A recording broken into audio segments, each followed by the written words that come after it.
Stephen Jones speaks on Amari Cooper. You know we go break it down. Boss Cowboy Sports, where your voice matter. Let's get it.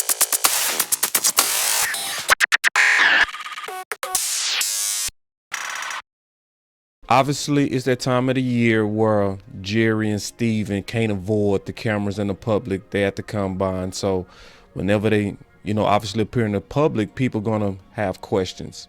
And so the questions are already coming out, obviously about a lot of stuff, but obviously we go focus on the football stuff, which is his response about Amari Cooper.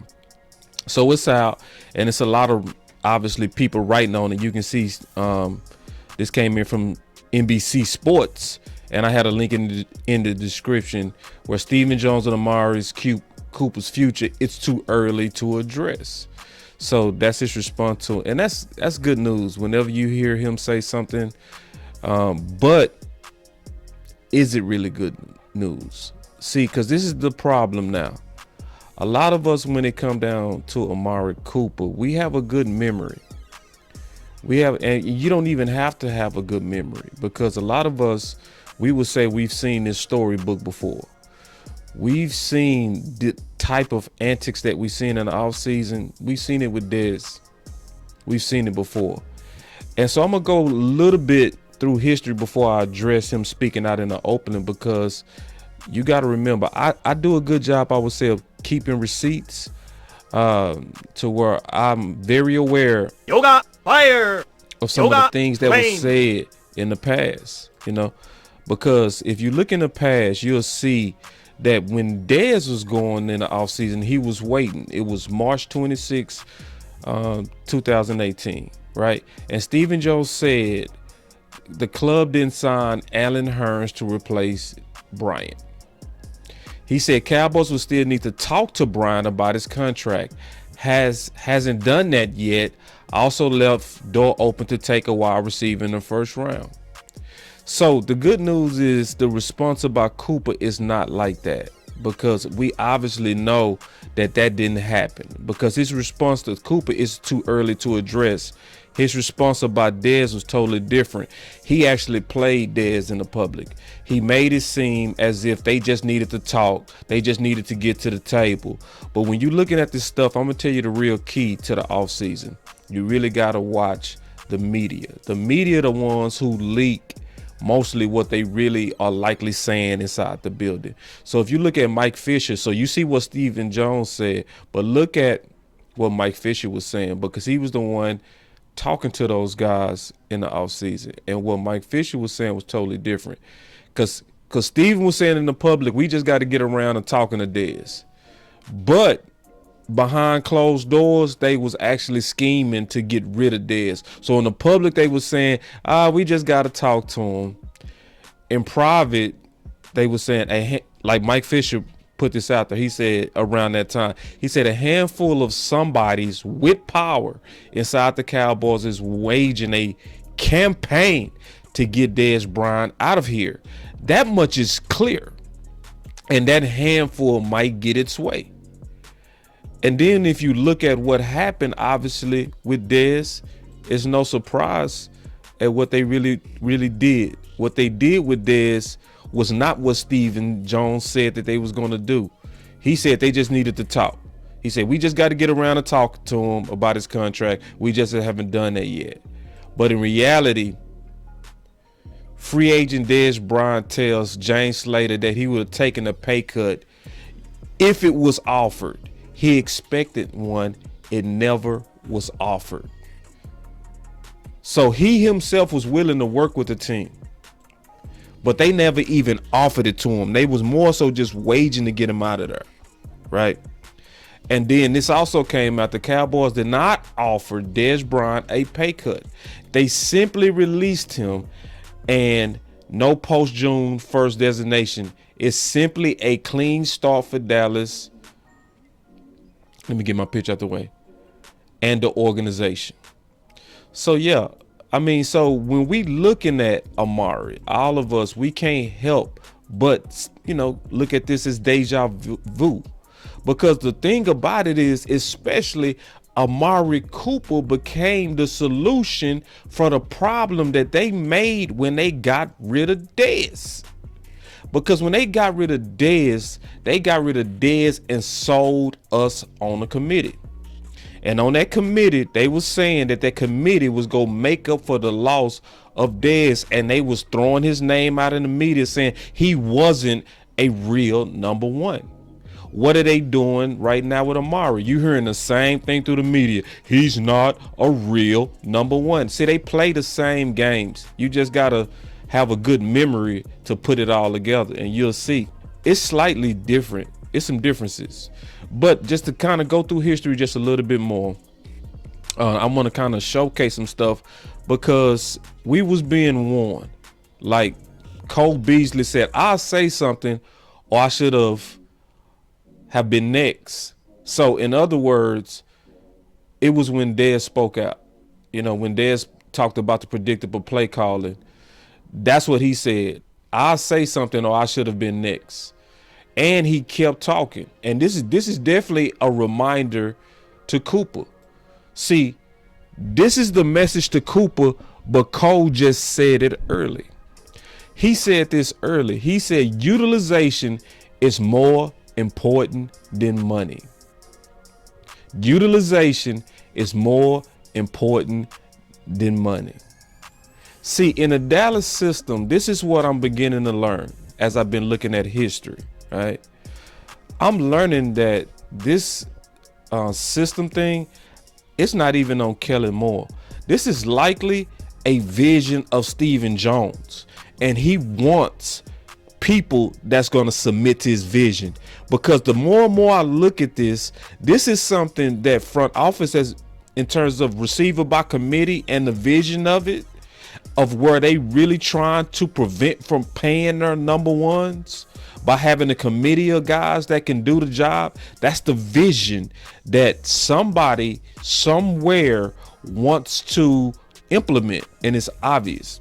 Especially when you go back in time and look at what Cole was saying, and you think about it, and you think about how they've been treating receivers. See, because they really committed to a real bad idea. Receiver by committee was a real bad idea. It was horrible. It was real bad. You can just look at that picture and know it was not going to work. It was so bad. It was so bad that they sold us that it was going to be better than when we had Dez, and it was worse. And it was worse by a lot. All right. And I got the proof right here, because around that time we was 3-5, and this is when we acquired Cooper. And we was ranked. It said wide receiver Amari Cooper, the newest Cowboy, could be a boom to shoring up Dallas' inconsistent passing game. According to NFL Next Gen Stats, Cowboys wide receivers have averaged just 2.2 yards of separation per target, the lowest of any team this season. But remember, they sold receiver by committee and said it was going to be Dak friendly, and it was not. And I was lobbying against it the entire time because I never believed in it. Just like I don't believe in it now. I don't believe in it. I believe that you do need your stars to come through in the big moments. And I was having that same fight then. This is in the group. And I said, is there a point where we abandoned? This was 2018. I said, is there a point where we abandon receiver by committee and go try to get Dez? Basically try to get him back. If so, when? We are currently ranked 30th on offense. With Dez and Bryce Butler, we were as good as top 10 and at worst 16 as an offense. So you can see this was before Kellen Moore, but it was still the same fight. And I said this in another group. I said, but we let go of a 29-year-old first-round receiver that was the Dallas franchise leader in touchdowns. Was Dez his former greatness? No. Is Dez better than our entire receiving core? With ease. And we have the nerve to say, and I was talking about front office, we haven't had a number one in years. Great. Let's get better with a bunch of number threes and package it as Dak friendly. See, because that's what they doing, and that's what they do, right? So now all of a sudden, we starting to hear about a new role for Fioku. It's the same thing. It's like, okay, now that we looking at potentially getting rid of Amari Cooper, let's roll out Fioku and let's try to sell them on the idea that this new role is going to work. And it could, sure, because he's an athlete, he's a freak, but come on, there's no evidence of it. For everybody that saw him play, you did not see a replacement for a number one. I don't care how you label it, you didn't see it. If you say you saw it, you lied. But this is the key thing I'm gonna share. That's super important. All right, not that and not this. Looking at the receiver by committee, I believe after looking at this closer, that receiver by committee has always been the goal, even over Kellen Moore. And that's why it makes sense now that Jerry and Steven wanted to attach him to McCarthy, because they can control him. So they can keep the vision of receiver by committee, because now they got somebody they can work through. Because when I look at this was December 29th, 2018. And I said this, and this is talking about the Dallas system, not even just Kellen Moore, the Dallas system. I said, looking at our snaps per weapon for Dak, I see some major problems with our offense relative to other teams. Now, this 2018, I said our best receivers still don't have enough opportunities, and have to share reps way too much. Our team is heavily tight end dependent, which is not good when the tight ends are below average. I believe that this leads to frustration in the long run with our best weapons. We going through that still today. I said, plus with a heavy running style of offense, our receivers know that their throws are limited. And this is real, because we still seeing the same stuff. I'm gonna keep reading it. I said, how would you feel if you were Cole, Gallup, and Cooper? So this is when they first got there, and saw fade routes called for Hearns and Noah Brown. Other teams have no problem with their second team receivers being second team, but Dallas still has too much of this committee residue, even though it is less. So even with Cooper, I was seeing it. And when you fast forward to this committee approach that Kellen Moore is dead set on, it makes even more sense what the OC said when he called him a Trojan horse. Somebody that's likely doing the bidding of front office. And when you think about it, especially with what Cole Beasley said, remember Cole Beasley said this. Some people could say, oh, this is conspiracy theory. Okay, sure. All right. Turn off the channel, walk away. But if you actually weigh that thought with what Cole Beasley said on the way out, he said on the way out before he went to Buffalo, he said front office dictates who they want to get the ball. Y'all remember that? Yes, that's exactly what happened. And that makes sense now when you think about it, and when I think about it, that this committee thing, I think, is even above Kellen. I think Kellen is also being forced into this false vision of success. This has the fingerprints of Steven cheapness. I'm going to be all the way honest. This has the fingerprints of Steven and his cheapness all the way. Just keeping it all the way real with you, because the pattern is prior to Kellen, and Kellen is likely the guy that's enforcing it. But what's crazy, if you look even closer, right, you can see that committee was the goal. But then even when we got Amari, and and you look at, now we go get into the article. I'm going to go right back to the article and I'm going to break it down. That's why I had to go through history first, right? But since Amari joined the Dallas Cowboys, he leads the league in receiving yards during a 6-week span. So when he first got here, even with a committee approach, Amari was burning up the league, even with a run-heavy team. But now they trying to say he don't deserve his targets.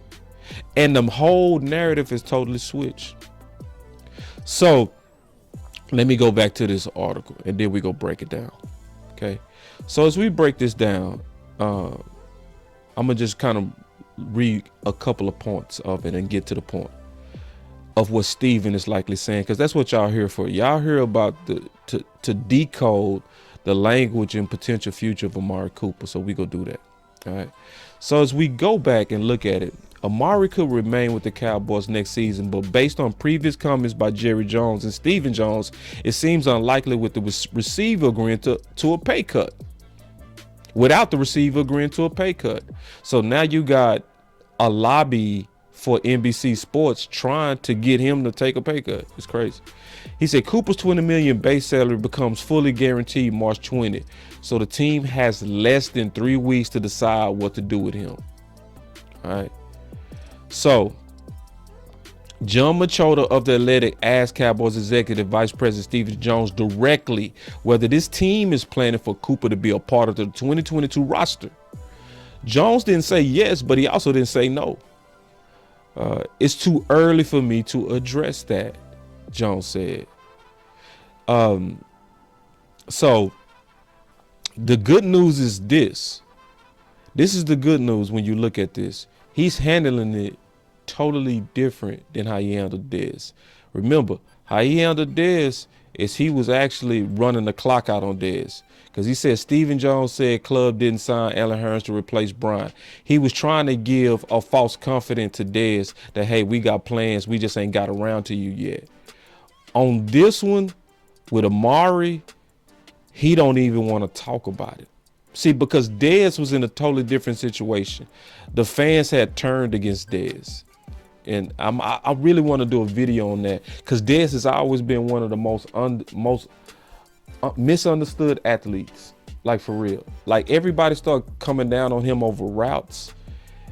Routes was never a strong suit or a major emphasis of his game.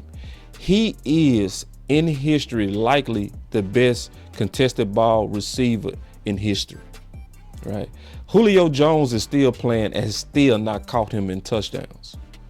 So Witten played all the way deep into his 30s and still did not catch his franchise record, our franchise record in touchdowns.